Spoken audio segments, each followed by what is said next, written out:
cosmic beings of the spiritual worlds.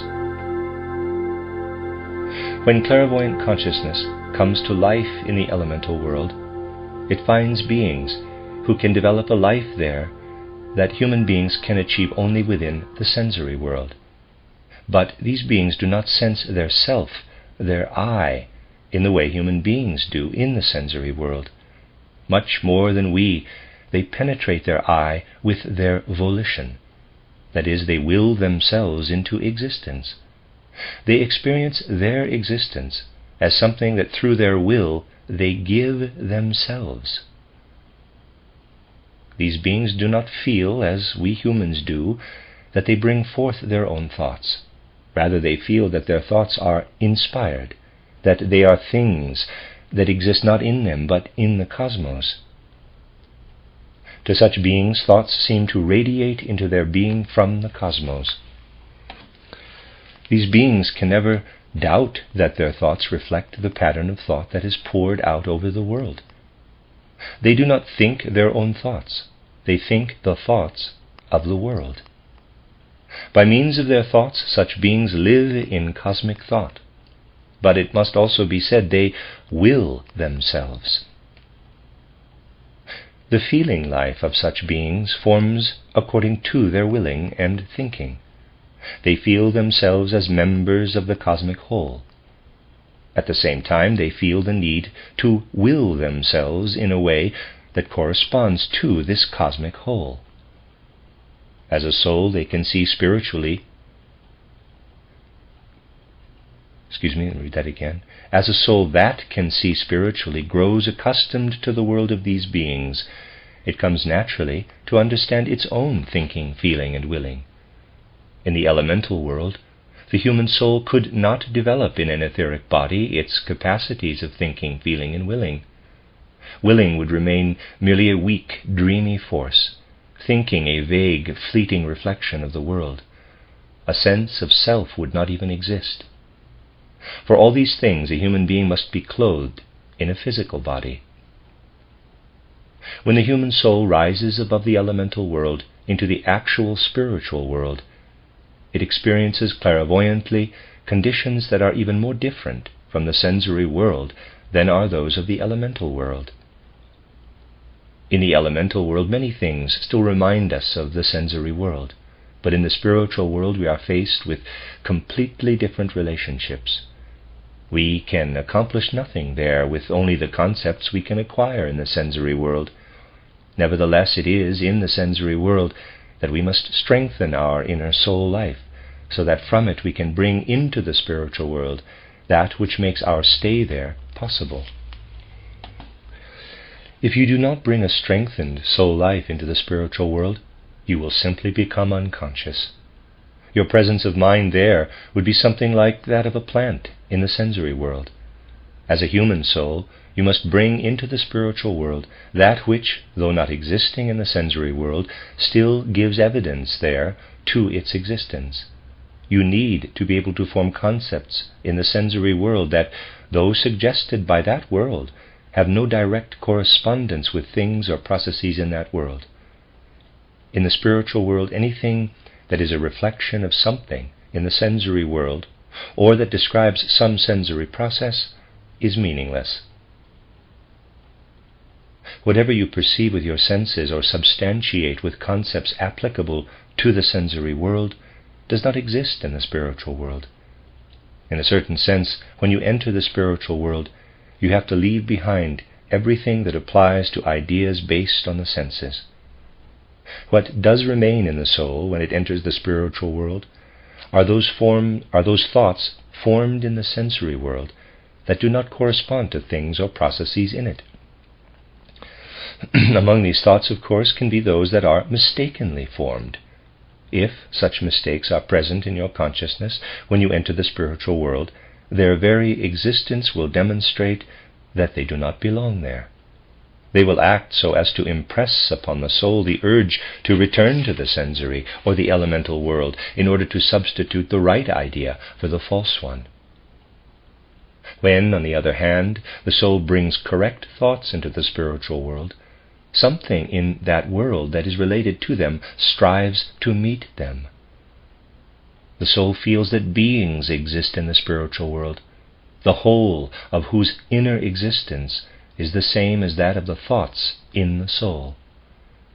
We might call the body of such beings a thought body. In their thought body, these beings experience themselves as independent, just as human beings in the sensory world experience themselves as independent in the physical body. Some thoughts a human being acquires are permeated with feeling. Thoughts of this kind are appropriate to strengthen the life of the soul so that it can receive an impression of the beings of the spiritual world. First, you must intensify the feeling of devotion that you developed for the sake of the capacity of self-transformation in the elemental world. That is, in your devotion to the being into whom you will transform yourself, you do not experience sympathy or antipathy.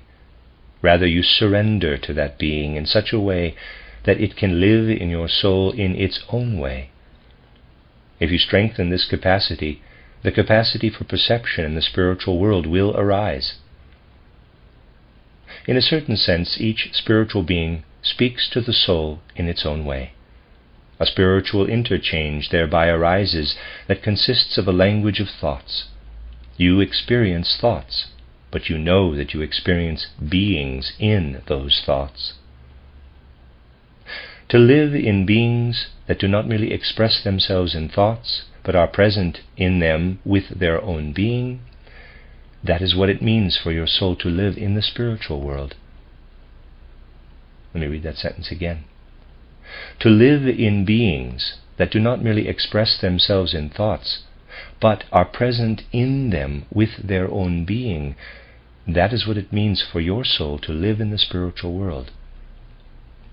With regard to beings of the elemental world, the soul feels that cosmic thought is streaming into them, and that they will themselves in accordance with its in-streaming.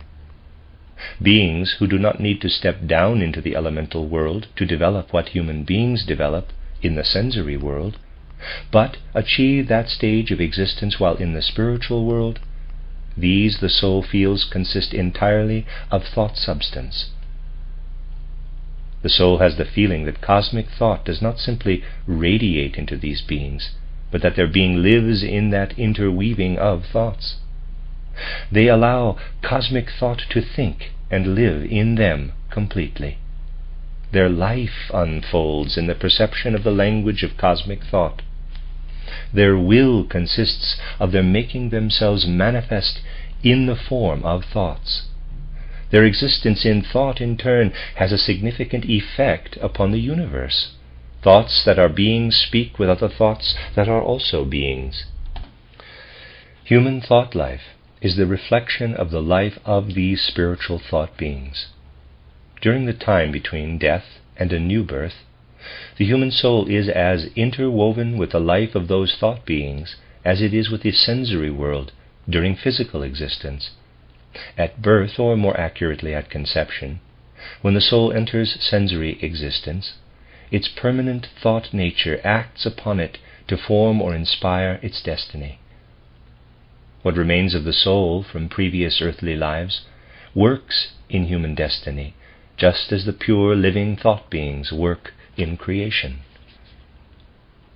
When suprasensory consciousness enters this spiritual world of living thoughts, it feels itself to be in surroundings that are completely different from the sensory world. In the spiritual world, the sensory world is seen as another world, just as, in the sensory world, the spiritual world is another world. For spiritual perception, the sensory world loses everything we perceive of it in sensory existence. All the characteristics and qualities we can comprehend through the senses, or through sense-related reasoning, disappear. On the other hand, from the perspective of the spiritual world, we see that the true primordial nature of the sensory world is itself spiritual. It is from the spiritual rather than from the sensory world that the soul's gaze discovers spiritual beings who unfold their activities so that the universe, which, when looked at through the senses, is the sensory world, arises out of the confluence of their deeds. Seen from the spiritual world, all the characteristics, forces, matter, and so forth of the sensory world disappear. They reveal themselves as mere semblance. From the point of view of the spiritual world, we face only beings. These beings are the true reality. It is the same with the elemental world. When seen from the perspective of the spiritual world, everything there that is not a being disappears. The soul feels that in the elemental world, too, its concern is with beings, who, by letting their activities converge, allow an existence to appear, which, when perceived by the organs of sympathy and antipathy, is the elemental world. An essential aspect of becoming accustomed to the suprasensory worlds is the realization that in place of the states and characteristics that surround our consciousness in the sensory world, there are beings. The suprasensory world is revealed, finally, as a world of beings. Aside from those beings, everything else that exists there is the expression of their deeds. Furthermore, the sensory and elemental worlds also appear as the deeds of those beings.